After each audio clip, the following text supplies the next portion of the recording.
How dare you speak to me that way? Do you have any idea who I am? Every head in Spago, Beverly Hills turned at once. All eyes landed on the furious blonde woman towering over a table where a young black woman sat in a simple navy dress. Patricia Hartwell's manicured finger pointed accusingly, her voice dripping with entitlement. I will not be insulted by some cheap, classless nobody. Her hand flew through the air with vicious speed. Slap. The sound echoed like a gunshot. Some diners gasped, others pulled out their phones to record. Who is she? Someone whispered. Probably lost or something. Nervous laughter rippled through the gallery, but Celeste Williams didn't flinch.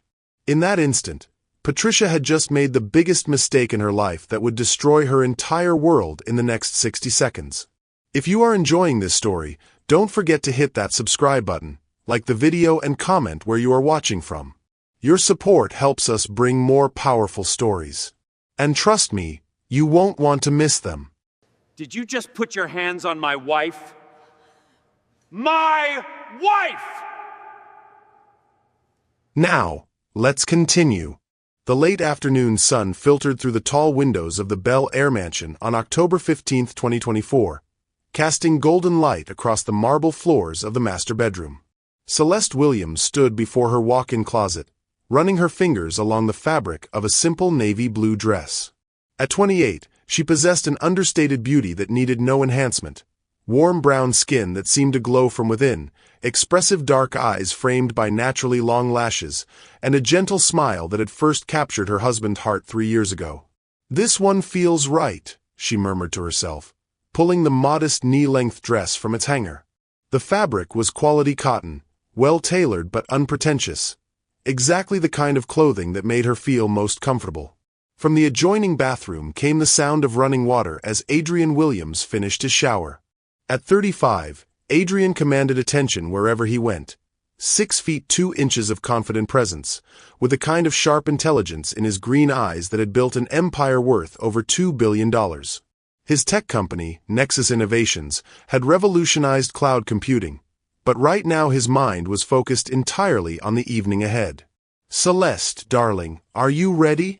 Adrian's voice carried from the bathroom, warm with the slight Boston accent that emerged when he was relaxed. Our reservation at Spago is at 7:30. Celeste glanced at the digital clock on the nightstand. 6:45 p.m. She slipped into the navy dress, appreciating how the fabric moved naturally with her body. As she fastened the simple silver necklace Adrian had given her for their second anniversary, she caught her reflection in the mirror. The woman looking back at her seemed caught between two worlds, the girl who had grown up in a tiny apartment in Detroit, and the wife of one of America's wealthiest men. Adrian emerged from the bathroom, adjusting his charcoal gray suit jacket. He looked every inch the successful businessman, from his perfectly styled dark hair to his Italian leather shoes. When he saw Celeste, his expression shifted slightly, love mixed with gentle concern. "You look beautiful," he said, crossing to where she stood. His hands found her waist, pulling her close. "You always do." Celeste heard the unspoken, but in his tone. They'd had this conversation before, always gently, always with love, but it lingered between them like morning fog. "I know what you're thinking," she said softly, straightening his tie even though it didn't need adjusting. "You want me to wear the Valentino dress." Adrian's thumb traced along her cheek. "I want you to wear whatever makes you happy. It's just..." He paused, choosing his words carefully. Spago attracts a certain crowd. People judge first and ask questions later. I don't want anyone to treat you poorly because they don't understand who you are. Celeste's heart clenched. This was the eternal struggle of their marriage. Adrian's protective instincts warring with her need to remain true to herself. She understood his concern. In their world of charity galas and business dinners, appearance often mattered more than substance. But the thought of transforming herself into someone unrecognizable felt like betraying the woman he'd fallen in love with. "I'll change," she said quietly, but Adrian caught her hand as she moved toward the closet. "No." His voice was firm but tender. I fell in love with the woman who wore a $15 dress to our first coffee date and made it look like $1 million. Don't change for anyone, not even me." The memory brought a smile to both their faces. That autumn day 3 years ago when they'd met at a small cafe in Westwood seemed like a lifetime ago. Celeste had been working as a literacy coordinator for underprivileged children, barely scraping by on her non-profit salary but rich in purpose. Adrian, taking a rare break from his demanding schedule, had been immediately drawn to her passionate discussion about educational inequality with the barista. "Are you sure?" Celeste asked, searching his face. "I'm sure." Adrian kissed her forehead. "You're perfect exactly as you are." 20 minutes later, they were seated in Adrian's midnight blue Bentley, gliding through the tree-lined streets of Beverly Hills. The autumn evening was warm for October, typical of Southern California's stubborn resistance to seasonal change. Celeste watched the elegant shops and restaurants pass by, each more exclusive than the last. "Nervous?" Adrian asked, noticing her quiet demeanor. "A little," she admitted. "I always feel like I'm wearing a costume in places like this." Adrian reached across the center console to take her hand. "You belong everywhere I belong. Don't let anyone make you feel otherwise." His words were meant to comfort, but Celeste couldn't shake the feeling that tonight would test that belief. As they pulled up to Spago Beverly Hills, with its understated elegance and reputation as a haven for Hollywood's elite, she took a deep breath and prepared to enter a world that still felt foreign despite 3 years of marriage.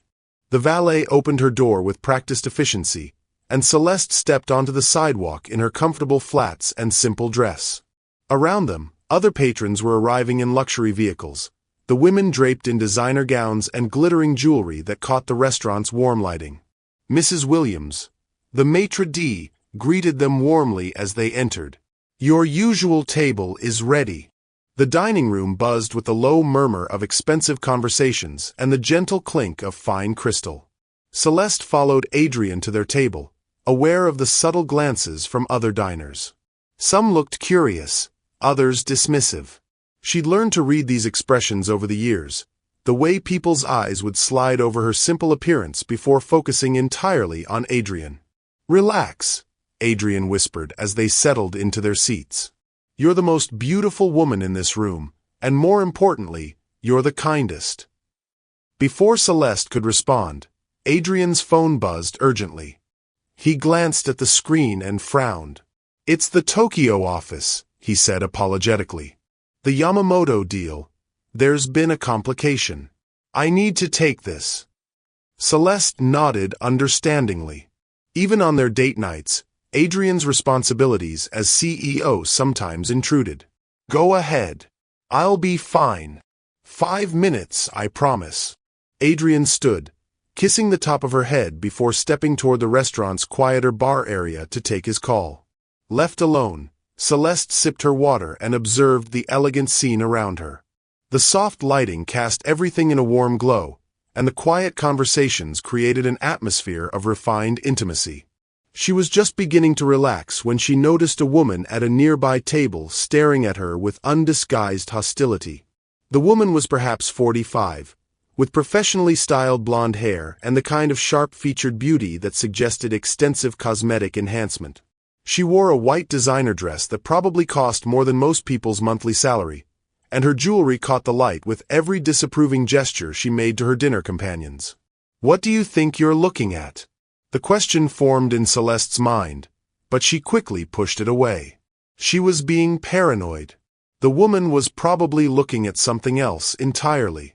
But as the minutes passed and Adrian's call stretched longer than expected, Celeste became increasingly aware of the woman's attention. Finally, she saw the blonde woman excuse herself from her table and begin walking directly toward her. Celeste's heart rate quickened.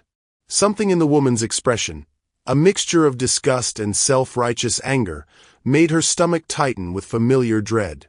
She'd seen that look before, growing up in Detroit, and it never led anywhere good. The woman was now standing beside Celeste's table, her cold blue eyes scanning Celeste from head to toe with obvious disdain. When she finally spoke, Her voice carried the practiced authority of someone accustomed to getting her way. "Excuse me," she said, her tone dripping with false politeness, "but I think there's been some kind of mistake."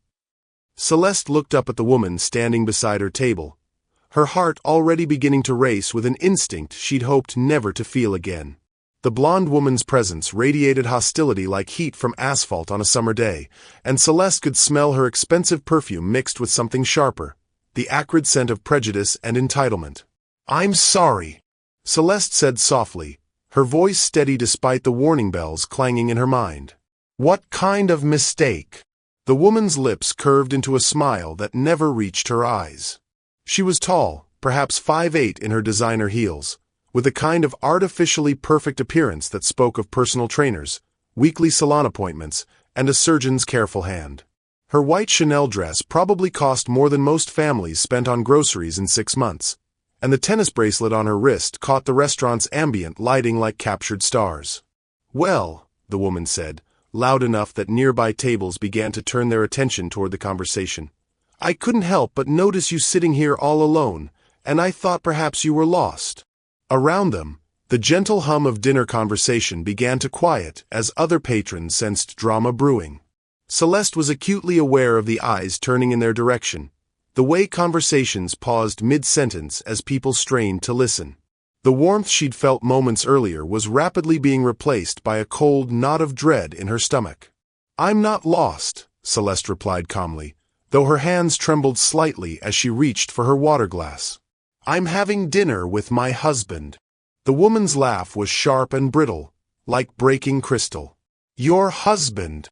She glanced around theatrically, making sure she had the attention of the surrounding tables. "I don't see anyone with you, dear. And frankly, I'm having trouble understanding how someone like you could afford to eat at a place like Spago." The words hit Celeste like physical blows. "Someone like you." The phrase contained multitudes of assumption and hatred, wrapped in the deceptively polite language of Beverly Hills society. Celeste had encountered this before.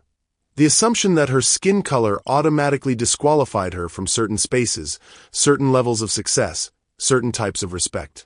"My husband stepped away to take a business call," Celeste said, her voice remaining level despite the fury beginning to build in her chest. "He'll be back shortly." "Oh, how convenient," the woman said, her voice dripping with sarcasm. "A mysterious husband who's conveniently absent." She leaned closer, lowering her voice to a stage whisper that still carried to nearby tables. "Listen, sweetheart, I don't know what kind of game you're playing, but this establishment has standards. People like you don't just wander in here and sit down at premium tables." Celeste felt heat flood her cheeks. The phrase, "people like you," hung in the air between them like a toxic cloud. Every eye in their section of the restaurant was now focused on their exchange, and Celeste could see the mixture of curiosity, discomfort, and unfortunately, agreement on some of the watching faces. "I have every right to be here," Celeste said, her voice growing firmer. "Just like anyone else." The woman's perfectly manicured eyebrows rose in mock surprise. "Rights? Oh, honey, let me explain something to you about rights." She gestured grandly around the elegant dining room. "This isn't some chain restaurant where anyone with $20 can walk in. This is Spago, Beverly Hills. Do you have any idea what it costs to eat here? Do you know who comes here?" Celeste's hands clenched in her lap. She thought of Adrian's words in the car, "You belong everywhere I belong." But sitting here now, facing this woman's venom while her husband was absent, those words felt fragile as spun glass. "I know exactly where I am," Celeste said quietly. "And I know I have every right to be here." "Rights don't pay for $30 appetizers," the woman snapped, her veneer of politeness finally cracking completely. "And they certainly don't make you belong in places like this. Look at yourself." Her eyes raked over Celeste's simple navy dress with undisguised contempt. "That dress probably came from Target. Those shoes look like something from Payless. You're completely out of your league here." The cruelty in the woman's voice was breathtaking. Celeste felt tears threatening at the corners of her eyes, but she blinked them back furiously. She would not give this woman the satisfaction of seeing her cry. "My clothes don't determine my worth," Celeste said, surprised by the strength in her own voice. "And they certainly don't give you the right to judge me." "Worth?" The woman laughed again, the sound like breaking bones. "Let me tell you about worth, dear. I'm Patricia Hartwell. My husband owns half the commercial real estate in Beverly Hills. We donate more to charity in a year than you probably make in a decade. I know everyone who matters in the city, and I can guarantee you that none of them would appreciate having their evening disrupted by someone who clearly doesn't understand proper social boundaries." Patricia Hartwell. The name meant nothing to Celeste, but the way Patricia pronounced it suggested it should command immediate respect and deference. Around them, Celeste could hear whispered conversations as other diners tried to figure out what was happening. "I'm not disrupting anyone's evening," Celeste said. "I'm simply having dinner." "No," Patricia said, her voice rising slightly. "You're making everyone uncomfortable. Look around you. Do you see anyone else dressed like they're going to the grocery store? Do you see anyone else who looks like they belong here as little as you do?" The words were carefully chosen daggers, each one designed to wound. Celeste felt her confidence crumbling under the assault, felt herself shrinking back into the scared little girl she'd been growing up in Detroit, the one who'd learned early that there were places she wasn't welcome simply because of the color of her skin. "I think you should leave," Patricia continued, her voice now carrying the authority of someone accustomed to having her commands obeyed, "before you embarrass yourself any further. This isn't the kind of place where you can just walk in and pretend to be something you're not." "I'm not pretending to be anything," Celeste said, but her voice was weaker now, shaken by the sustained attack on her dignity. "Oh, please," Patricia said with a dismissive wave of her hand. "We both know what this is. You saw an opportunity to sneak into a fancy restaurant, probably hoping to catch the attention of some wealthy man who might be impressed by your little charade. Well, let me save you the trouble. It's not working. Everyone here can see exactly what you are." The words hit Celeste like acid. The implication that she was some kind of gold digger, someone trying to trick her way into wealth and status, was so far from the truth it was almost absurd. But the way Patricia said it, with such conviction and authority, made Celeste question everything about herself. "You don't know anything about me," Celeste whispered. "I know enough," Patricia replied coldly. "I know you don't belong here. I know you're making everyone uncomfortable with your presence. And I know that the longer you sit there pretending to be something you're not, the more pathetic you look." Patricia leaned closer then, her voice dropping to a venomous whisper that only Celeste could hear. "Let me make this simple for you. Leave now, quietly, and maybe you can salvage what's left of your dignity. Keep sitting there, and I'll make sure everyone in this restaurant knows exactly what kind of person you really are." The threat hung in the air between them like a loaded weapon. Celeste felt trapped, cornered by a predator who seemed to take genuine pleasure in her discomfort. Every instinct told her to stand up and walk away, to escape this nightmare before it got worse. But something deeper, something stronger, kept her seated. Maybe it was the memory of Adrian's words about belonging everywhere he belonged. Maybe it was the thought of all the times she'd been forced to back down, to make herself smaller, to accept less than she deserved. Or maybe it was simply the knowledge that she had done nothing wrong, nothing to deserve this treatment. "I'm not leaving," Celeste said quietly but firmly. "I have every right to be here, and I'm not going anywhere." Patricia's face flushed red with rage. The rejection of her authority, the refusal to be cowed, seemed to trigger something primal and violent in her. For a moment, Celeste thought the woman might simply storm away, but instead, Patricia's voice rose to a level that ensured everyone in the restaurant could hear her next words. "How dare you speak to me that way?" Patricia shrieked. "Do you have any idea who I am? I will not be insulted by some nobody who doesn't even belong in the same zip code as this restaurant." And then, before Celeste could react, before anyone could intervene, Patricia's hand flew through the air with vicious speed and connected with Celeste's cheek in a slap that echoed through the now silent dining room like a gunshot. The sound seemed to freeze time itself, And in that crystalline moment of impact, Patricia Hartwell had just made the biggest mistake of her life. The silence that followed the slap was deafening. For a heartbeat, the entire dining room of Spago, Beverly Hills seemed suspended in time, as if the very air had crystallized around the moment of impact. Celeste's cheek burned with a fire that seemed to spread through her entire body, the sting of Patricia's hand nothing compared to the deeper wound of public humiliation. Celeste's right hand instinctively rose to touch her cheek, her fingers trembling as they encountered the heat radiating from where Patricia's palm had connected. The sensation was surreal, almost dreamlike in its intensity. She could taste copper in her mouth where her teeth had cut the inside of her lip, and her left ear rang with a high-pitched whine that made the world sound muffled and distant. Around them, the restaurant had transformed into a theater of shocked faces and whispered gasps. Forks remained suspended halfway to mouths, wine glasses held frozen in mid-sip, and conversations died so completely that the soft jazz playing through the sound system suddenly seemed thunderously loud.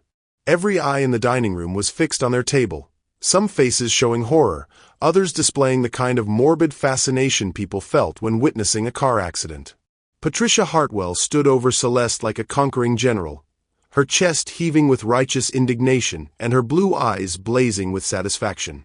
Her perfectly manicured hand was still slightly raised from the blow, and there was something almost feral in her expression, as if the act of violence had released something primitive and savage within her. "There," Patricia said, her voice carrying clearly across the silent dining room. "Maybe now you'll understand that actions have consequences. You can't just waltz into places where you don't belong and expect to be treated like you matter." Celeste felt tears building behind her eyes, but she refused to let them fall. Not here. Not in front of this woman and all these staring faces. The humiliation was overwhelming, a crushing weight that seemed to press down on her from all sides. Part of her wanted to run, to flee this nightmare and never look back. But a deeper part, the part that had survived growing up poor in Detroit, the part that had worked 3 jobs to put herself through college, refused to give Patricia the satisfaction. "You hit me," Celeste said, her voice barely above a whisper but somehow carrying clearly in the absolute silence of the restaurant. The words felt strange coming out of her mouth, as if speaking them made the assault real in a way that the physical sensation hadn't. "I defended myself," Patricia replied coldly, smoothing down her white Chanel dress as if the act of violence had somehow disheveled her perfectly maintained appearance. "You were being aggressive and threatening. Everyone here witnessed it." The lie was so blatant, so completely divorced from reality, that Celeste felt a new kind of shock wash over her. Patricia was actually rewriting history in real time, attempting to transform herself from aggressor to victim even as Celeste's cheek continued to throb with pain. "I never threatened you," Celeste said, her voice growing stronger despite the tears that threatened to spill over. "I was sitting at my table, eating dinner. You approached me. You attacked me." "Oh, please," Patricia scoffed, turning to address the watching crowd as if they were a jury she needed to convince.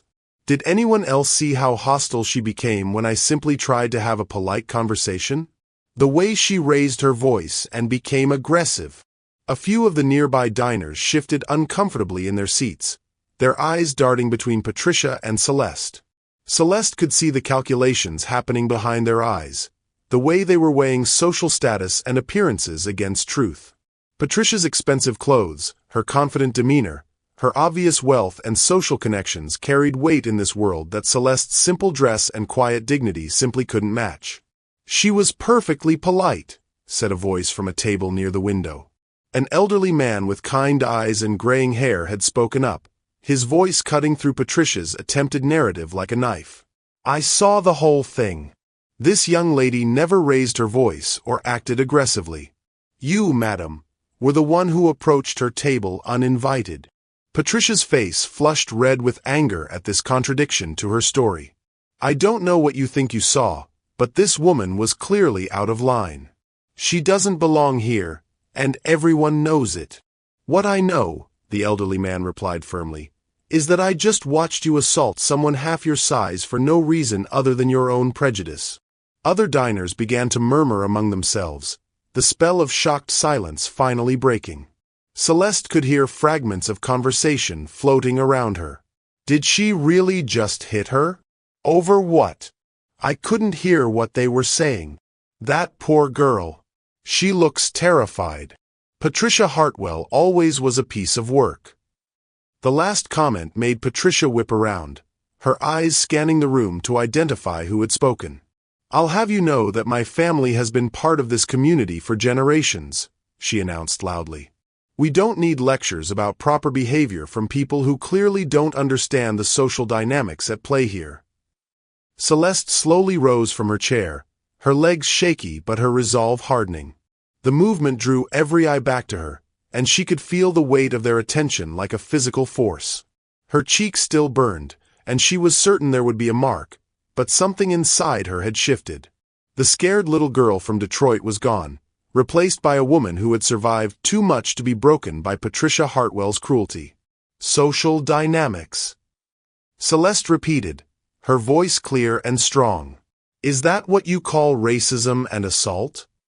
The word racism seemed to electrify the room. Several diners gasped audibly, and Patricia's face went from flushed red to pale white in an instant. How dare you? Patricia hissed. How dare you play the race card when you're the one who doesn't belong here? This has nothing to do with race and everything to do with class and proper behavior. You told me people like me don't belong here, Celeste said, her voice growing stronger with each word. You judged me based on my appearance and decided I wasn't worthy of basic human respect. You attacked me because you thought I was powerless to fight back. What would you call that? I would call it reality, Patricia snapped back. Some people understand their place in the world, and some people need to be reminded of it. You clearly fall into the second category. The cruelty in Patricia's words was breathtaking. Even some of the diners who had initially seemed sympathetic to Patricia's position were now looking uncomfortable with her continued aggression.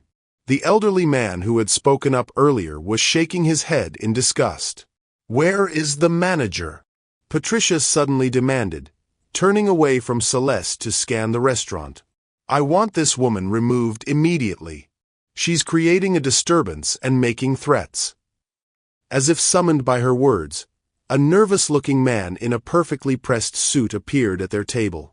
He was clearly the restaurant manager, his face pale with the horror of having a public scene unfold in his establishment. His eyes darted between Patricia and Celeste, clearly trying to assess the situation and determine the best course of action. Mrs. Hartwell, he said carefully, perhaps we could discuss this matter privately in my office? There's nothing to discuss privately, Patricia replied imperiously. This woman doesn't belong here, and I want her removed. Now. The manager's eyes flicked to Celeste, taking in her simple dress, her obvious distress, and the red mark on her cheek that was already beginning to darken. Ma'am, he said gently, perhaps I could arrange for you to be seated in a different section of the restaurant? The suggestion felt like a knife in Celeste's heart. Even the manager, faced with clear evidence of assault, was ready to move her rather than confront Patricia. The injustice of it made her feel sick. I'm not moving, Celeste said firmly. I was assaulted while sitting peacefully at my table. I haven't done anything wrong. She's being dramatic, Patricia interjected. I barely touched her, and I only did so because she was becoming aggressive and making me feel threatened. The mark on her face suggests otherwise, the elderly man called out from his table. And I'd be happy to testify to that fact if necessary. Patricia whirled around to face him again. No one asked for your opinion, old man. This is between me and this woman who thinks she can con her way into places she doesn't belong. Con. Celeste repeated, the word hitting her like another slap. What exactly do you think I'm trying to con? Please, Patricia said with a dismissive laugh. The mysterious husband who's conveniently absent? The sob story about belonging here? We both know what this is. You're probably hoping to seduce some wealthy man, or maybe you're planning to sue the restaurant for some imagined slight. Either way, your little scheme isn't going to work. The accusation was so outrageous, so completely divorced from reality, that Celeste felt her anger finally override her shock and pain. This woman had not only physically assaulted her but was now attacking her character and integrity in front of a room full of strangers. "You don't know anything about me," Celeste said, her voice ringing with authority that surprised even her. "You made assumptions based on prejudice and ignorance, and when I didn't submit to your bullying, you resorted to violence. That says everything about your character and nothing about mine." Patricia's face contorted with rage. "Character? Don't lecture me about character when you're sitting here playing dress-up in a restaurant you could never afford, spinning lies about husbands who don't exist." It was at that moment, as Patricia's voice reached its peak of vicious triumph, that the soft murmur of the crowd suddenly stopped entirely. Celeste saw Patricia's eyes widen slightly as she registered something behind Celeste, and when Celeste turned to see what had captured everyone's attention, her heart nearly stopped. Adrien was walking toward their table, his face a mask of controlled fury that Celeste had never seen before. His green eyes were locked on Patricia with an intensity that made several nearby diners instinctively lean away from their path. Every step he took seemed to charge the air with electricity, and Celeste could practically feel the temperature in the room drop several degrees. Patricia, however, seemed to interpret his approach differently. A smile of vindication spread across her face as she assumed he was coming to support her position. "Thank God," Patricia said loudly enough for everyone to hear. "Finally, someone with authority. Sir, please tell this woman that she needs to leave immediately. She's been causing nothing but trouble since she arrived." Adrien stopped directly beside Celeste, his eyes never leaving Patricia's face. When he spoke, his voice was quiet but carried such menace that it seemed to echo off the walls. "Did you just put your hands on my wife?" The words hung in the air like a thunderclap, reverberating through the stunned silence of Spago, Beverly Hills with devastating clarity. Patricia Hartwell's triumphant smile froze on her face, then slowly melted away as the meaning of Adrien's words penetrated her consciousness. Her mouth opened and closed soundlessly, like a fish suddenly yanked from water, while her eyes darted between Adrien's imposing figure and Celeste's tear-stained face. Your wife," Patricia stammered, her voice barely above a whisper. The color drained from her face so rapidly that her expertly applied makeup stood out like war paint against suddenly pale skin. Adrien stepped closer to Celeste, his hand moving to rest protectively on her shoulder. The gesture was gentle when directed toward his wife, but his eyes remained fixed on Patricia with the cold intensity of a predator studying prey. At 6 feet 2 inches and radiating barely contained fury, he seemed to fill the entire space around their table. "My wife," Adrien repeated, his voice gaining volume and steel with each syllable. "Celeste Williams. The woman you just assaulted in front of a room full of witnesses." The collective gasp from the surrounding diners was audible. Heads turned and whispers exploded like popcorn as the magnitude of Patricia's mistake began to register throughout the restaurant. Several people pulled out their phones, some clearly Googling Adrien's name while others appeared to be texting frantically. "Adrien Williams," someone whispered loudly enough to be heard. "Oh my God, that's Adrien Williams from Nexus Innovations. The billionaire tech guy? She hit a billionaire's wife." Patricia's legs seemed to give out slightly, and she gripped the back of a nearby chair for support. The blood had completely drained from her face, leaving her looking almost ghostly under the warm restaurant lighting. Her perfectly manicured hand trembled as she pressed it to her throat. I didn't know," Patricia whispered, then immediately seemed to realize how that sounded. "I mean, she didn't look like..." "Like what?" Adrien's voice cut through her, stammering like a blade. He moved slightly, positioning himself more fully between Patricia and Celeste, his body language screaming protection and barely restrained violence.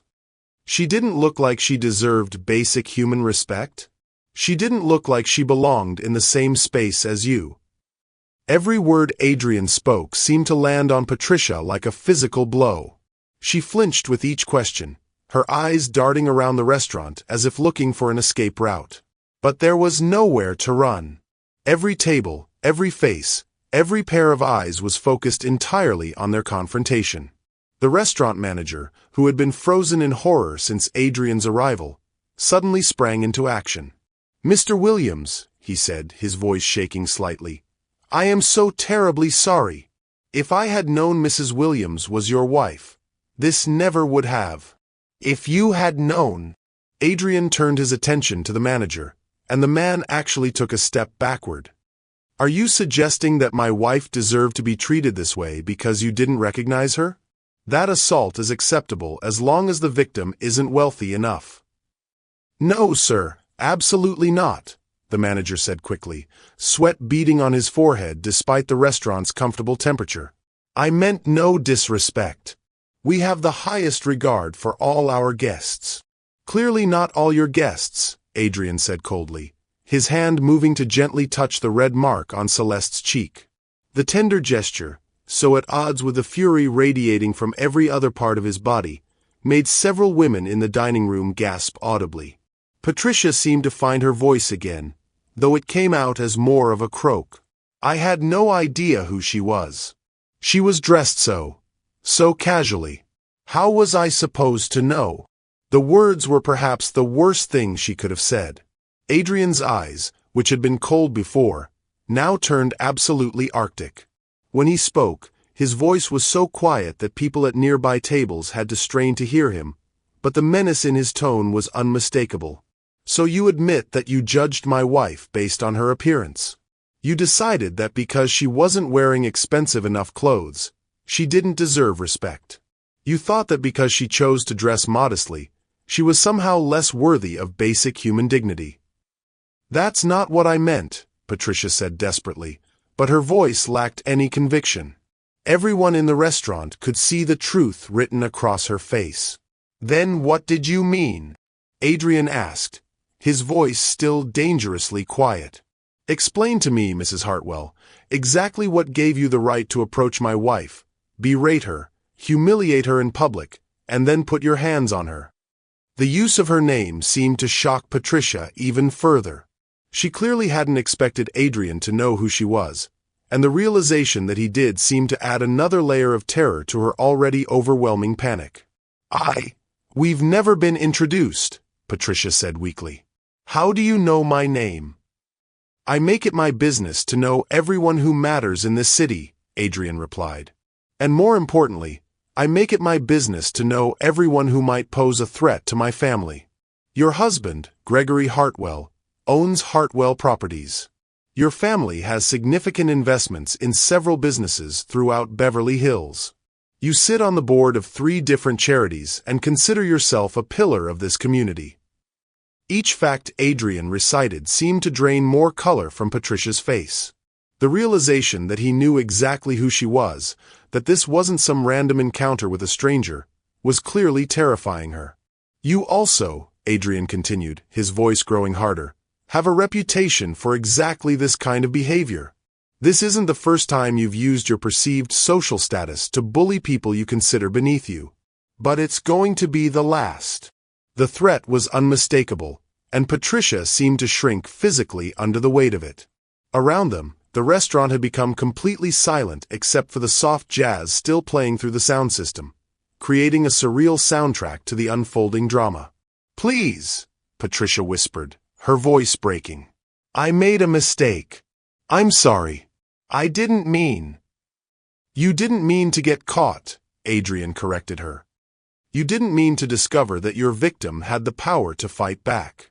But you absolutely meant to humiliate and degrade someone you thought was powerless." Celeste watched this exchange with a mixture of awe and concern.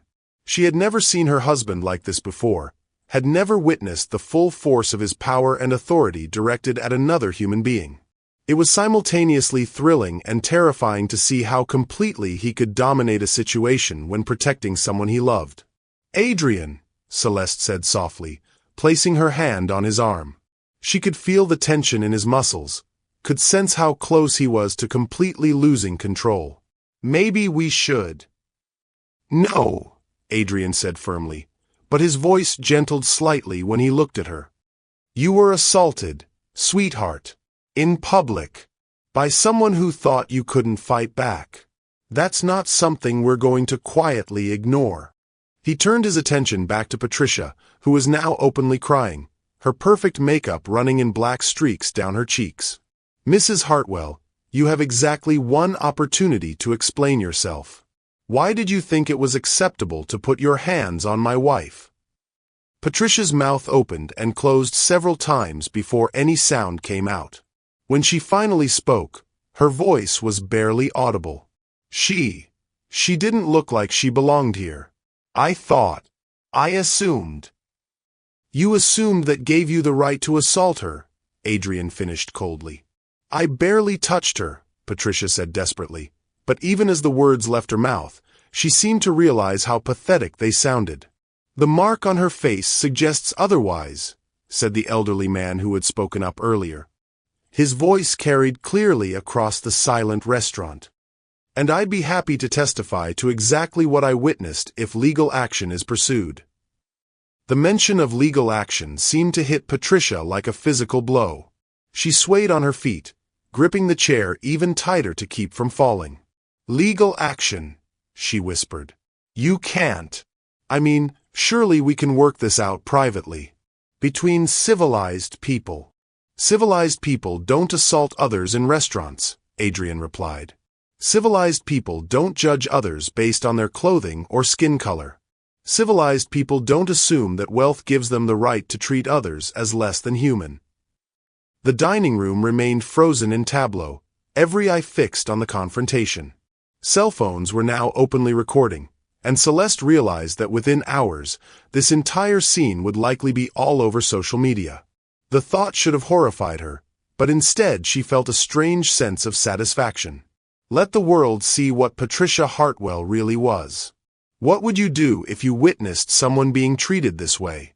Have you ever stood up to a bully? Share your thoughts in the comments, and make sure to like this video if you believe everyone deserves respect regardless of how they're dressed. Please, Patricia begged, her voice now completely broken. My husband, my family, if this gets out. You should have thought about your family before you decided to assault mine, Adrian replied without mercy. The confrontation was far from over, and Patricia Hartwell was about to discover that some mistakes carry consequences that money and social status cannot undo. Adrian's mention of consequences seemed to trigger something desperate in Patricia Hartwell. Her tears were flowing freely now, creating dark rivers of mascara down her cheeks as she clutched the chair back with white-knuckled hands. The transformation from entitled socialite to terrified woman was so complete that several diners were shifting uncomfortably in their seats, unsure whether to feel satisfaction or pity. You don't understand, Patricia said, her voice cracking with desperation. This will destroy everything my family has worked for. My husband's business relationships, our standing in the community, our children's futures. Please, there has to be another way to handle this. Adrian's expression remained unmoved. The same way you considered my wife's feelings when you decided to humiliate her? The same way you thought about consequences when you raised your hand to strike her? As Patricia continued to plead, Celeste found herself studying her husband's face. She had seen Adrian negotiate billion-dollar deals, had watched him command boardrooms full of powerful executives, but this was different. This was personal in a way that business never could be. The protective fury radiating from him was unlike anything she had ever witnessed. Celeste, Adrian said softly, never taking his eyes off Patricia, I want you to tell everyone here exactly what happened. From the beginning. Celeste took a shaky breath, her hand instinctively moving to touch the tender spot on her cheek where Patricia's slap had landed. The pain had dulled to a constant throb, but the humiliation still burned fresh and raw. I was sitting at our table, waiting for Adrian to finish his phone call, Celeste began, her voice quiet but clear enough to carry throughout the silent restaurant. Mrs. Hartwell approached me and said there had been some kind of mistake. She told me I was lost, that people like me don't belong in places like this. Several diners nodded, remembering the beginning of the confrontation they had witnessed. The elderly man who had spoken up earlier was listening intently, his face grave with disapproval. She said I couldn't afford to eat here, Celeste continued, her voice growing stronger as she spoke. She mocked my clothes, called them cheap. She said I was playing some kind of game, pretending to be something I wasn't. When I told her I was waiting for my husband, she laughed and said he was convenient fiction. Patricia's face crumpled further with each word Celeste spoke. I didn't mean it that way, she whispered, but her protest sounded hollow even to her own ears. Then she told me I was trying to con someone, Celeste said, her eyes meeting Patricia's directly for the first time since Adrian's arrival. She said I was either looking for a wealthy man to seduce or planning to sue the restaurant. She called me pathetic and told me to leave before I embarrassed myself further. The collective intake of breath from the surrounding diners was audible. Even those who hadn't heard the entire confrontation were beginning to understand the depth of Patricia's cruelty. And when I refused to leave, Celeste continued, her voice never wavering, when I told her I had every right to be here, she became furious. She started screaming about how dare I speak to her that way, about knowing my place. And then she hit me. The simple recounting of events seemed to have more impact than any dramatic flourish could have achieved. The facts spoke for themselves, laying bare the ugliness of Patricia's actions in stark, undeniable terms. Adrian moved closer to his wife, his hand finding hers and squeezing gently. What my wife isn't telling you, he said, his voice carrying easily through the restaurant, is that this kind of treatment isn't new to her. She's faced this kind of prejudice and assumptions her entire life. Celeste looked up at her husband in surprise. They had talked about her past, of course, but Adrian had never spoken about it publicly before. She could see something shifting in his expression, a decision being made. My wife grew up in Detroit, Adrian said, his voice filled with pride and love that stood in stark contrast to the fury still simmering beneath the surface. Her mother worked 3 jobs to keep food on the table after her father died when Celeste was 8 years old. Celeste herself worked from the time she was 14, helping to support her family while maintaining straight A's in school. Patricia's sobbing had quieted slightly as she listened, perhaps beginning to understand the magnitude of her misjudgment. She put herself through Wayne State University, Adrian continued, working nights at a diner and weekends at a laundromat. She graduated summa cum laude with a degree in education and dedicated her life to helping underprivileged children learn to read. When I met her 3 years ago, she was making $28,000 a year and donating half her vacation time to volunteer literacy programs. The picture Adrian was painting stood in such sharp contrast to Patricia's accusations that several diners were shaking their heads in disgust. The woman Patricia had dismissed as a gold digger and con artist was revealed to be someone who had dedicated her life to service and education. She has never asked me for anything, Adrian said, his voice growing softer but no less intense. When I proposed, she insisted on keeping her job for 6 months because she didn't want to abandon her students mid-semester. When we married, she donated her entire wardrobe to a women's shelter because she said other people needed the clothes more than she did. Celeste felt tears welling up in her eyes, but these were different from the tears of humiliation she had fought back earlier. These were tears of love and gratitude for a husband who saw her so clearly, who understood her so completely. The dress she's wearing tonight? Adrian gestured toward Celeste's simple navy outfit. She chose it specifically because she wanted to be comfortable, because she doesn't believe in wasting money on expensive clothes when that money could be used to help people who actually need it. She has a closet full of designer gowns that I've bought her, but she prefers to dress like the woman I fell in love with. The woman who would rather spend $1,000 feeding hungry families than buying a handbag. Patricia's legs finally gave out completely, and she sank into the chair she had been gripping. Her perfect facade had completely crumbled, leaving behind a broken woman who was beginning to understand the true cost of her actions. Mrs. Hartwell, Adrian said, turning his full attention back to Patricia, you judged my wife based on her skin color and her clothes. You decided that because she didn't look wealthy enough for your standards, she didn't deserve basic human respect. You assaulted her because you thought she was powerless to fight back. I'm sorry, Patricia whispered, the words barely audible. I'm so sorry. I never meant. I didn't know. You didn't know that she was married to someone who could destroy you? Adrian asked coldly.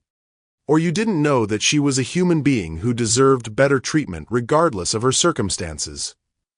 The distinction was brutal in its clarity, and Patricia seemed to realize that any answer she gave would only make things worse for her. 3 years ago, Adrian continued, his voice taking on a different tone, I was sitting in a coffee shop in Westwood, burned out from work and questioning whether anything I was building actually mattered. I overheard a conversation between my wife and a barista about literacy rates in low-income communities. Celeste was so passionate, so knowledgeable, so completely committed to making a difference that I found myself eavesdropping. A small smile played at the corners of Adrian's mouth as he recalled the memory. She was wearing a $15 dress from Target and shoes that had clearly been resold multiple times. She was beautiful, but more than that, she was real in a way I'd never encountered before. When I finally worked up the courage to introduce myself, she spent 20 minutes talking about her students before she even asked what I did for work. The love in Adrian's voice was unmistakable, and Celeste felt her heart swelling with emotion. Even in the midst of this confrontation, he was telling their love story. When she found out I was worth more money than she could imagine, Adrian continued, her first question wasn't about my house or my cars or my lifestyle. She asked if I would consider funding a literacy program for at-risk children. She cared more about my potential to help others than my ability to provide for her. Patricia was crying openly now, her hands covering her face as the full weight of her mistake crashed down on her. Around them, diners were wiping away tears of their own, moved by the story of genuine love and partnership that Adrian was sharing. That, Adrian said, his voice hardening again as he looked directly at Patricia, is the woman you just assaulted. That is the person you decided wasn't worthy of respect. And now you're going to learn what happens when someone attacks my family. The promise of consequences hung in the air like storm clouds, and Patricia Hartwell was about to discover that her nightmare was just beginning. The raw emotion in Adrian's voice as he spoke about their love story seemed to shift something fundamental in the atmosphere of Spago, Beverly Hills. The anger and tension that had dominated the scene began to transform into something deeper, more profound. Celeste watched her husband's face as he spoke, seeing not the intimidating billionaire who had just reduced Patricia Hartwell to tears, but the gentle man who had fallen in love with her passion for helping others. Adrian turned his attention fully to Celeste, his green eyes softening as they met hers. Without a word, he gently took her face in his hands, his thumbs tracing careful paths along her cheekbones as he examined the red mark Patricia's slap had left behind. His touch was feather-light, reverent, as if she were made of the most delicate porcelain. "Does it hurt badly?" he asked softly, his voice pitched low enough that only she could hear. The public confrontation seemed to fade away as he focused entirely on his wife's well-being. "It stings," Celeste admitted, leaning into his touch. "But I'm okay. Really." Adrian's jaw tightened slightly, and she could see the effort it took for him to keep his anger in check. "You shouldn't have had to endure that. Any of it. I should have been here." "You couldn't have known," Celeste said, placing her hand over his. "And I'm proud of how I handled it. I didn't back down, even when she tried to make me feel small." A smile of fierce pride crossed Adrian's face. "You were magnificent. Watching you stand up to her, refuse to be intimidated. I've never been more proud to call you my wife." Their intimate moment was interrupted by a soft clearing of throat. The restaurant manager stood nearby, his face pale with anxiety and his hands clasped nervously in front of him. Behind him, several other staff members hovered uncertainly, clearly wanting to help but unsure how to proceed. "Mr. Williams," the manager said carefully, "please allow me to personally apologize for what happened in our establishment. This is absolutely not the kind of environment we strive to maintain. We pride ourselves on treating all our guests with equal respect and dignity." Adrian straightened but kept one protective arm around Celeste's shoulders. "Your staff isn't responsible for the actions of your customers, Robert," he said, clearly familiar with the manager. "But how you handle this situation will determine whether my family ever feels safe dining here again." The manager, Robert, nodded quickly. "Of course, sir. We want to do whatever is necessary to make this right." Perhaps we could comp your meal tonight, and we'd be honored to have you as our guests for any future visits." "That's a start," Adrian said carefully. "But this isn't about money. This is about ensuring that what happened to my wife never happens to anyone else in your restaurant." Patricia, who had been sitting in shocked silence, suddenly looked up with desperate hope in her eyes. "Yes," she said quickly, "that's exactly right. This was an isolated incident. A terrible misunderstanding that got out of hand. Surely we can all agree that what's important now is moving forward constructively." The attempt to reframe the assault as a mere misunderstanding caused Adrian's expression to harden again. "Mrs. Hartwell, there was no misunderstanding. You made conscious choices based on prejudice and entitlement. The only reason you're calling it a misunderstanding now is because you discovered your victim wasn't as powerless as you assumed." Celeste squeezed Adrian's hand, feeling the tension building in his body again. She could see that his protective instincts were warring with his business sense, and she knew she needed to help guide this situation toward a resolution that would actually mean something.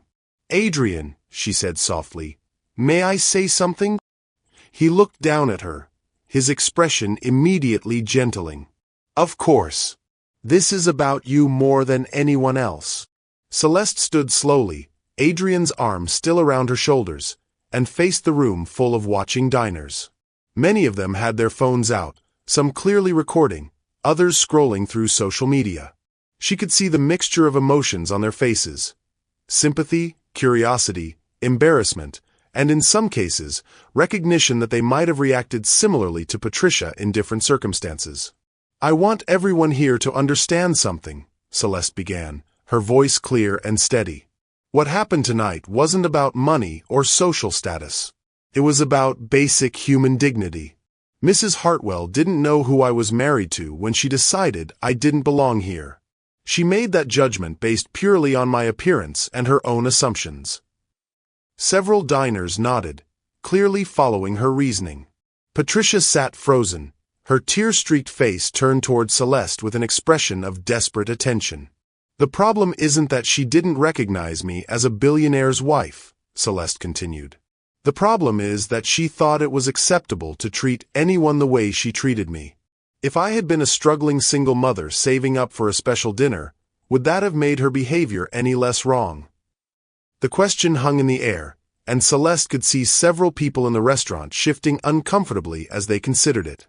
She was forcing them to confront the uncomfortable truth that Patricia's actions would have been equally despicable regardless of Celeste's circumstances. "I grew up poor," Celeste said, her voice gaining strength. "I know what it feels like to walk into places where people judge you before you even speak. I know what it's like to have people assume you don't belong, that you're somehow less worthy of respect because of how you look or what you're wearing." Adrian's arm tightened around her shoulders, his love and support radiating through his touch. She could feel his pride in her courage, his admiration for her willingness to turn this painful experience into a teaching moment. "What Mrs. Hartwell did tonight was assault me because she thought I couldn't fight back," Celeste continued.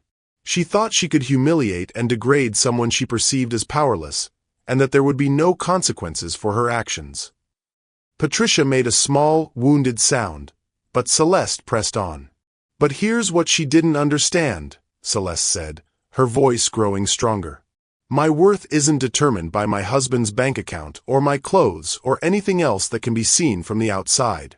My worth comes from how I treat people, how I contribute to the world, how I choose to live my life." The elderly man who had defended her earlier began to clap slowly, and gradually other diners joined in. The applause wasn't thunderous, but it was sincere, and Celeste felt tears of gratitude welling up in her eyes. "Thank you," she said simply, then turned to look directly at Patricia. "Mrs. Hartwell, I accept your apology. But an apology isn't enough. Actions have consequences, and those consequences need to mean something." Patricia looked up hopefully, clearly expecting some form of mercy or forgiveness that would allow her to escape the situation with minimal damage. "I want you to spend the next 6 months volunteering at a literacy center in an underprivileged community," Celeste said firmly. "I want you to see the real faces of the people you dismissed tonight. I want you to understand that worth and dignity aren't luxuries that only wealthy people deserve." The request clearly shocked Patricia. "Volunteer work," she said weakly. I don't know anything about that kind of thing." "Then you'll learn," Celeste replied without sympathy. "You'll learn what it means to serve others instead of expecting to be served. You'll learn what real character looks like." Adrian looked down at his wife with undisguised admiration. "That's perfect," he said softly. "Justice with purpose." "But if you refuse," Celeste continued, her voice hardening, "or if you try to use your volunteer work as a photo opportunity to rehabilitate your image, then my husband and I will pursue every legal avenue available to us. We'll make sure everyone knows exactly what kind of person you really are." The threat was delivered with quiet dignity, but its impact was unmistakable. Patricia understood that she was being offered a choice: genuine redemption through service, or complete social and legal destruction. "I'll do it," Patricia whispered. "The volunteer work. I'll do whatever you ask." "Good," Celeste said simply. "Because this isn't just about you anymore. This is about making sure that no one else has to experience what I experienced tonight." Adrian pressed a gentle kiss to the top of Celeste's head. "I love you," he whispered. "More than ever."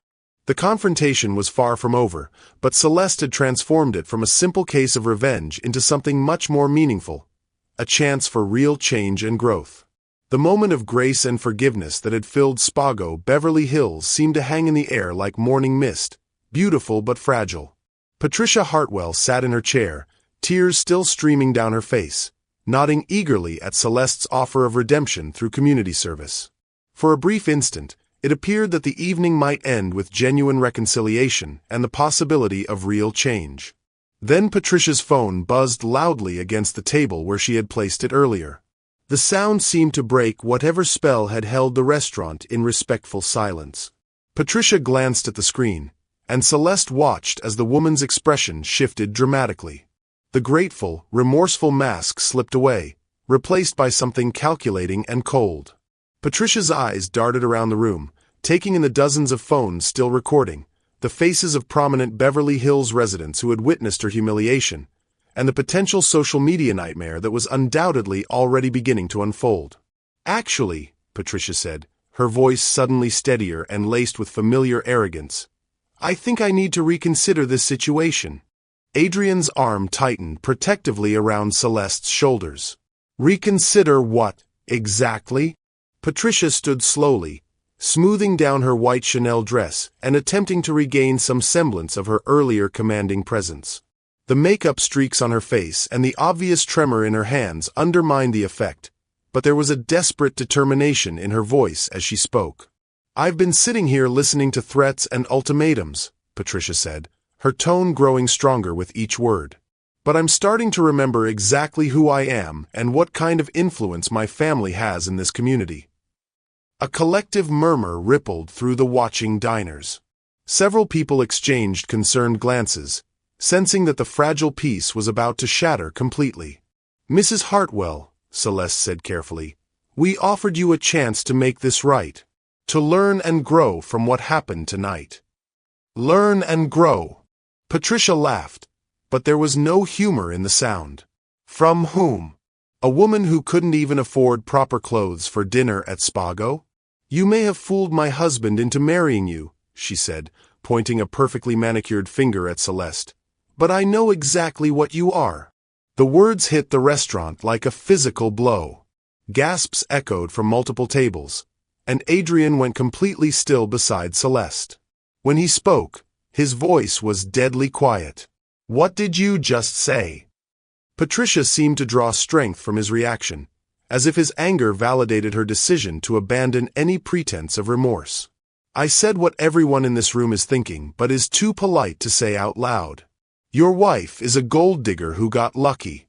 She played the long game, probably planned the whole thing from the moment she found out who you were." "Stop talking," Adrian said, his voice carrying such menace that several nearby diners instinctively leaned away from their table. But Patricia was beyond caution now, her panic and humiliation transforming into a desperate counterattack. "No, I won't stop talking. I've spent the last hour being lectured and threatened, but I'm done pretending this is about respect or dignity. This is about a nobody who seduced a rich man and now thinks she's untouchable." Celeste felt each word like a knife blade sliding between her ribs. The accusations weren't just cruel, they were designed to destroy the very foundation of her relationship with Adrian. Patricia was weaponizing every insecurity Celeste had ever felt about their marriage, every moment of doubt about whether she truly belonged in Adrian's world. "You know what I think happened?" Patricia continued, her voice rising as she warmed to her theme. "I think little Celeste from Detroit did her research. I think she found out exactly where wealthy men like to spend their time, and she positioned herself perfectly to seem like a chance encounter." "That's enough," Adrian said, starting to step forward, but Celeste caught his arm. "No," Celeste said quietly, her voice barely audible but somehow carrying clearly through the restaurant. "Let her finish. Let everyone hear what she really thinks." Patricia smiled triumphantly at what she interpreted as encouragement. "The coffee shop story? Please. What are the odds that a struggling literacy teacher just happens to be in the same expensive Westwood cafe as a billionaire? She probably staked out that place for weeks, waiting for the perfect opportunity." The accusation was so outrageous, so completely divorced from reality, that several diners were shaking their heads in disgust. But Patricia pressed on, oblivious to the damage she was doing to herself with every word.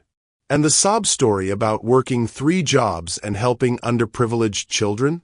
Classic con artist technique. Make the mark feel like he's saving you, like he's the hero in your tragic story. Men with that much money always have savior complexes." Celeste felt her world tilting on its axis. She knew the accusations were false, knew that Adrian knew they were false, but hearing her entire life reduced to a calculated deception was devastating in ways she hadn't anticipated. The pain of it was sharp and immediate, cutting deeper than Patricia's physical slap had managed to do. "She's been playing you from day one," Patricia continued, encouraged by what she mistook for silence born of guilt rather than shock. "The modest clothes, the reluctance to spend money, the whole humble routine. It's all designed to make you think she's different from other women who might want your money." "You're insane," Adrian said, his voice shaking with barely controlled rage. "Am I?" Patricia shot back. "Then explain to me how a woman who supposedly cares so much about helping people has managed to become comfortable with a lifestyle that could fund entire school districts. Explain how someone with such strong principles about modest living has adapted so easily to mansion parties and private jets." The questions hit Celeste like arrows finding their mark. They were twisted versions of doubts she had wrestled with privately, concerns about whether she was becoming someone she didn't recognize, whether her principles were slowly eroding under the influence of Adrian's wealth. "She's got you completely fooled," Patricia said, pressing her advantage as she saw the pain in Celeste's eyes. "The perfect wife who doesn't want your money?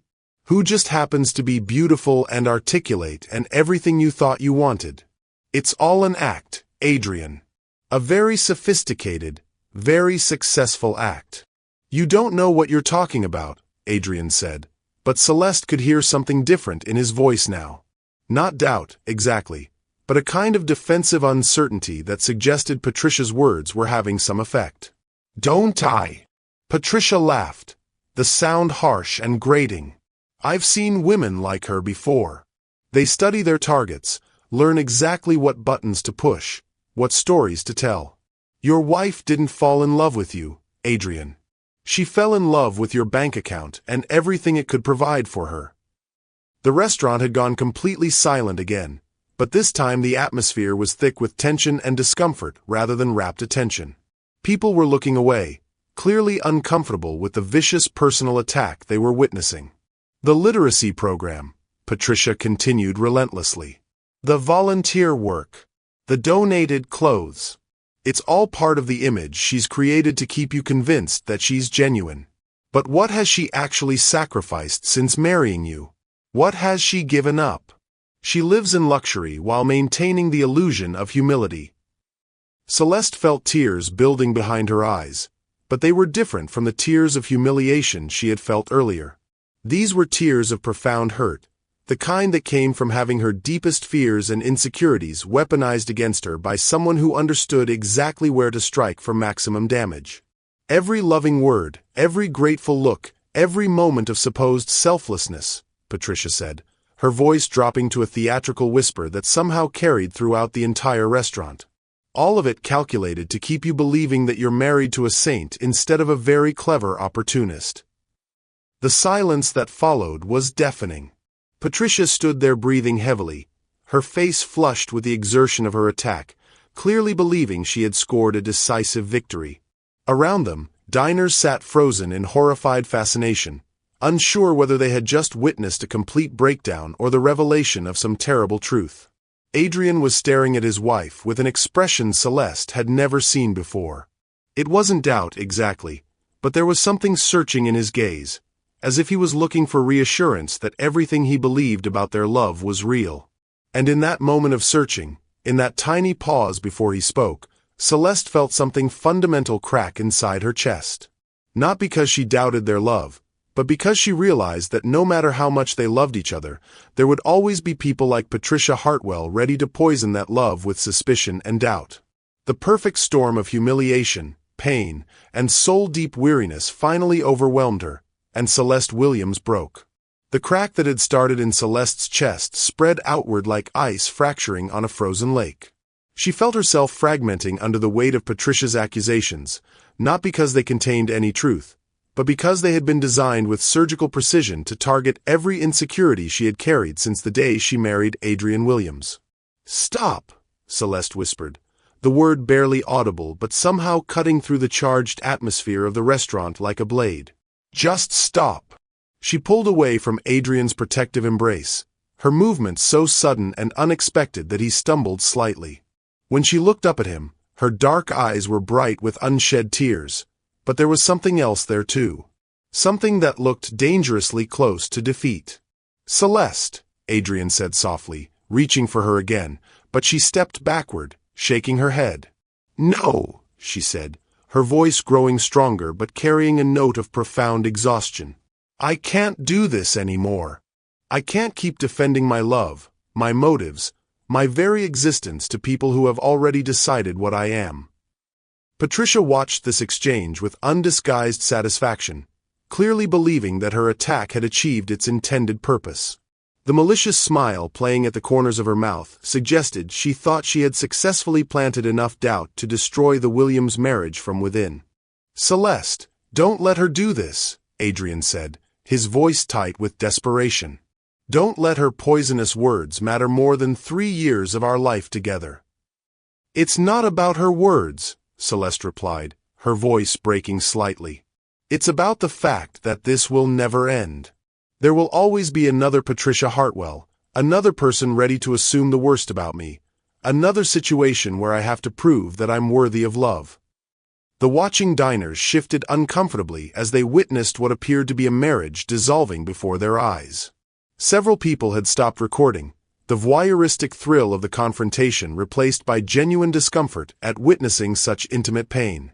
"You don't have to prove anything to anyone," Adrian said, his voice carrying a note of pleading that made several women in the restaurant dab at their eyes with their napkins. "Not to her, not to them, not to anyone." "Don't I?" Celeste asked, gesturing toward the room full of watching faces. "Look at them, Adrian. Look at how they're watching us. Half of them are wondering if she might be right. Half of them are thinking that maybe there's some truth to what she's saying." Adrian's jaw clenched as he followed her gaze around the restaurant. She was right, and they both knew it. While most of the diners looked sympathetic or disgusted by Patricia's behavior, there were undeniably some faces that showed curiosity, speculation, and the kind of uncomfortable recognition that came from having similar thoughts. "I don't care what they think," Adrian said fiercely. "I care what you think. I care what we know to be true." "But I'm tired of fighting for that truth," Celeste said, her voice carrying 3 years of accumulated weariness. "I'm tired of walking into rooms and wondering who's going to judge me today. I'm tired of having to be perfect, having to be grateful, having to prove over and over again that I deserve to be here. Patricia, sensing an opportunity to drive the wedge deeper, spoke up from her position near the table. Finally, someone's being honest about the situation. This whole charade has been exhausting for everyone involved. Shut up, Adrian snapped without even looking at her, his entire focus concentrated on his wife. Celeste, please. Don't let her win. Don't let her destroy what we have. She's not destroying anything, Celeste said quietly. She's just forcing me to face something I've been avoiding for 3 years. The fact that I will never truly belong in your world, and I'm exhausted from trying to pretend otherwise. The admission hung in the air like a funeral shroud. Adrian looked as if she had physically struck him, his face going pale with shock and pain. That's not true, he said desperately. You belong everywhere I belong. You belong with me. Do I? Celeste asked, and the simple question contained years of doubt and struggle. Because I've spent 3 years feeling like I'm wearing a costume, trying to be someone I'm not sure I actually am. And tonight just proved that no matter how hard I try, there will always be people ready to see me as an outsider who doesn't belong. Around them, the restaurant had become completely silent. Even the soft jazz had stopped playing, leaving only the sound of Celeste's quiet voice and the occasional clink of ice in abandoned drinks. I never asked you to be anyone other than yourself, Adrian said, his voice raw with emotion. Didn't you? Celeste asked gently. Tonight, before we left the house, you wanted me to change clothes. You wanted me to dress more expensively, to look the part of a billionaire's wife. You've never demanded it, but the pressure has always been there. Adrian's face crumpled as he realized the truth in her words. I was trying to protect you. I didn't want people to treat you the way she treated you tonight. But protection isn't the same as acceptance, Celeste said softly. And I can't spend the rest of my life hiding behind expensive clothes and perfect manners, trying to armor myself against people like Patricia Hartwell. The elderly man who had defended Celeste earlier suddenly spoke up from his table. Young lady, he said, his voice carrying the authority of age and experience, if I may offer some perspective. Both Celeste and Adrian turned to look at him, along with everyone else in the restaurant. The man stood slowly, his dignity evident in every movement. I've been married for 53 years, he said, his voice clear and strong. In that time, I've learned that love isn't about belonging to someone else's world. It's about creating a world together that belongs to both of you. His words seemed to resonate through the restaurant, and Celeste felt something shift in her chest. That woman, he continued, nodding toward Patricia, attacked you because she recognized something in you that she envies. Authenticity. Genuine character. The kind of love that can't be bought or manufactured. Patricia opened her mouth to protest, but the elderly man's stern look silenced her immediately. Mrs. Williams, he said, addressing Celeste directly, I watched the entire confrontation tonight. I saw how you handled yourself with grace and dignity even when being attacked. I saw how your husband looked at you, not as an acquisition or a trophy, but as a true partner. That kind of love doesn't come from deception or calculation. It comes from recognizing something real and valuable in another person. Celeste felt tears streaming down her face, but they were different now. Not tears of pain or defeat, but tears of recognition and possibility. The choice you're facing isn't whether you belong in your husband's world, the elderly man continued. The choice is whether you're going to let other people's prejudices and assumptions dictate how you live your life and love your marriage. Adrian was watching Celeste intently, hope and fear warring in his expression. She could see that he was afraid to speak, afraid that anything he said might push her further away. I love you, Celeste said suddenly, the words bursting out of her like water breaking through a dam. I love you so much that it terrifies me sometimes. But I can't keep fighting the same battles over and over again. I can't keep proving that our love is real to people who will never believe it anyway. Then don't, Adrian said simply. Don't fight for them. Fight for us. Choose us. The choice hung in the air between them, weighted with 3 years of love and struggle, hope and doubt. Around them, the restaurant held its collective breath, waiting to see whether love would triumph over fear, whether connection would prove stronger than division. Have you ever felt like you had to prove you belonged somewhere?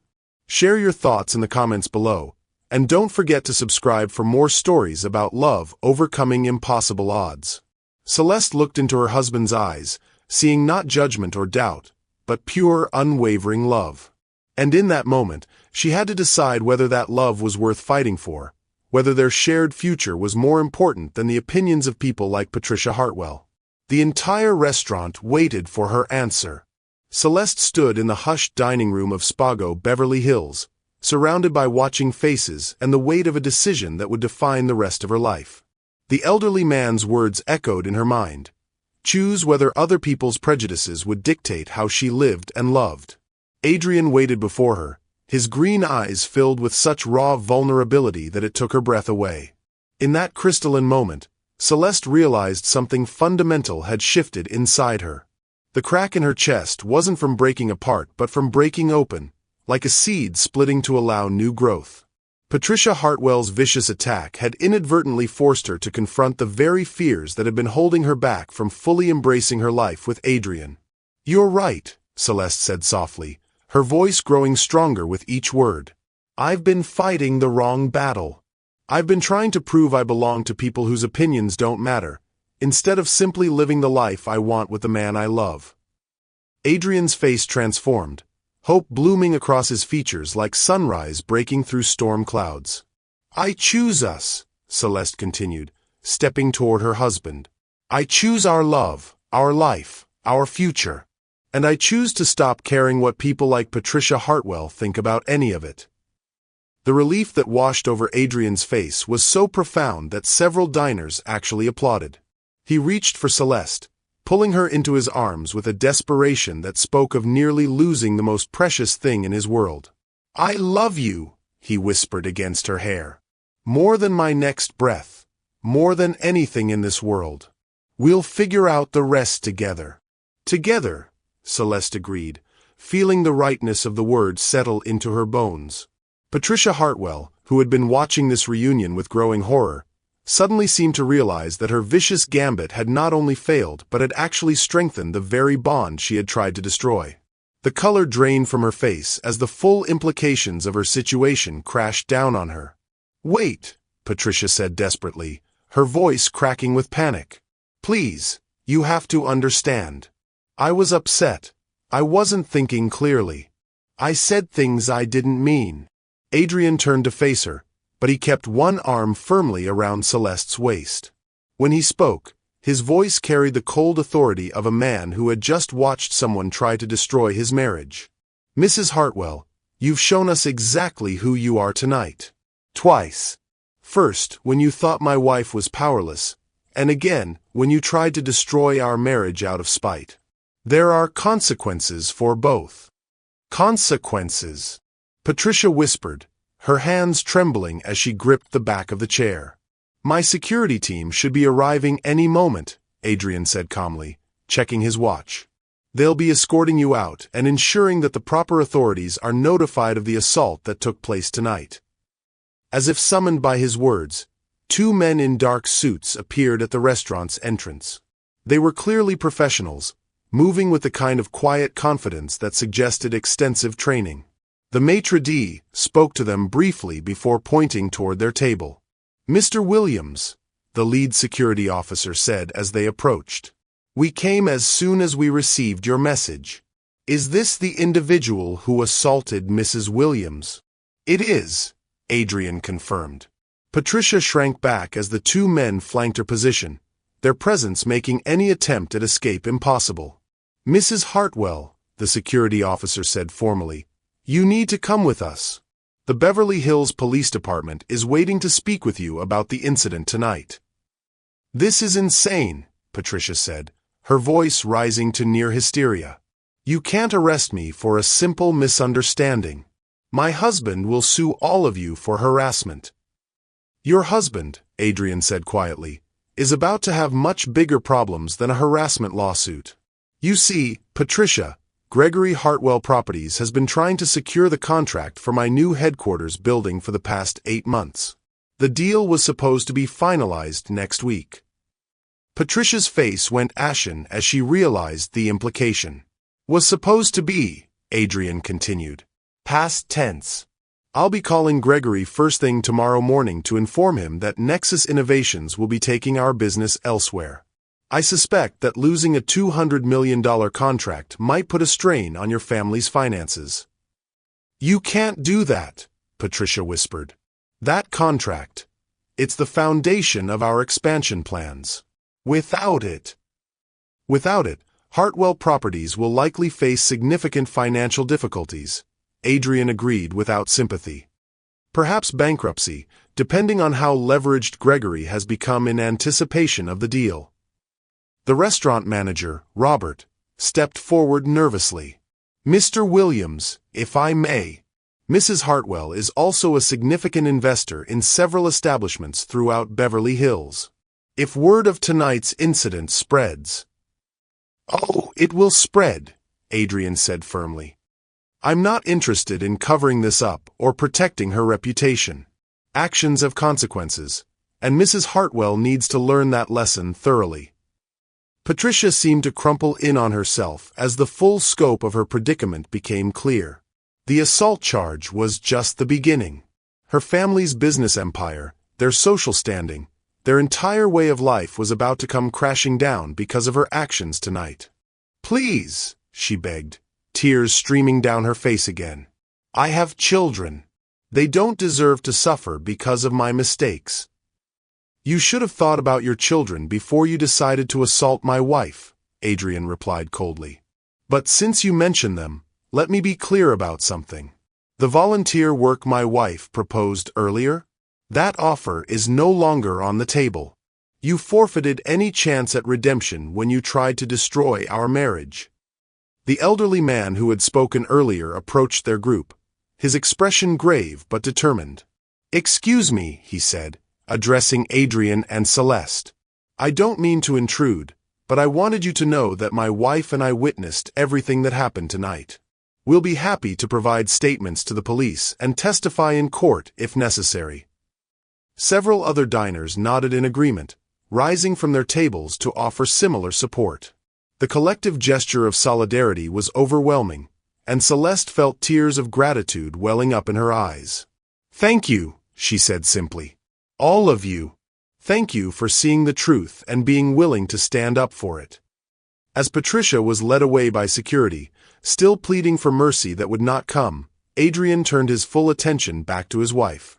The crisis was over, but he could see that she was emotionally exhausted from the ordeal. Let's go home, he said gently. I think we've had enough excitement for one evening. Celeste nodded, but as they prepared to leave, she paused and looked around the restaurant one final time. The faces watching them were no longer filled with curiosity or judgment, but with respect and admiration. She had found her voice tonight, had stood up for herself and her marriage in a way that commanded genuine respect. Actually, she said, surprising Adrian, I'd like to finish our dinner first. Adrian raised an eyebrow. Are you sure? After everything that's happened? I'm sure, Celeste said, settling back into her chair with a confidence that seemed to radiate from her very core. Patricia Hartwell tried to drive me out of here because she thought I didn't belong. I'm not going to let her succeed, even partially. We came here to have dinner together, and that's exactly what we're going to do. Adrian's smile was brilliant as he took his seat across from her. Have I mentioned lately that I'm completely crazy about you? Not in the last 10 minutes, Celeste replied with a grin that felt more genuine than any expression she'd worn in months. As they resumed their interrupted meal, the restaurant gradually returned to its normal rhythm. Conversations resumed, though many diners continued to cast admiring glances in their direction. The story of what had happened tonight would spread through Beverly Hills society like wildfire, but for once, Celeste found that she didn't care about the gossip. She had chosen love over fear, partnership over perfection, and authenticity over acceptance. And in making that choice, she had discovered that the woman she truly was, the woman Adrian had fallen in love with, was more than strong enough to handle whatever challenges their future might bring. What did you think of Celeste's journey tonight? Have you ever had to choose between fitting in and being true to yourself? We'd love to hear your thoughts in the comments, and if this story inspired you, please share it with someone who needs to hear about the power of choosing love over fear. 3 months later, Patricia Hartwell would be sentenced to community service and anger management classes. Her husband's business would indeed fail, forcing them to sell their Beverly Hills mansion and dramatically downsize their lifestyle. But that night at Spago, none of that mattered to Celeste and Adrian Williams. What mattered was that they had faced their greatest test together and emerged stronger than ever, ready to build a future based on love, respect, and the unshakable knowledge that they truly belong together. Thank you for watching this story to the end. If you enjoyed this story, you will surely love the next one. It's as interesting as you can ever imagine. So do check it out. Click on the image showing on your screen right now to watch the next one.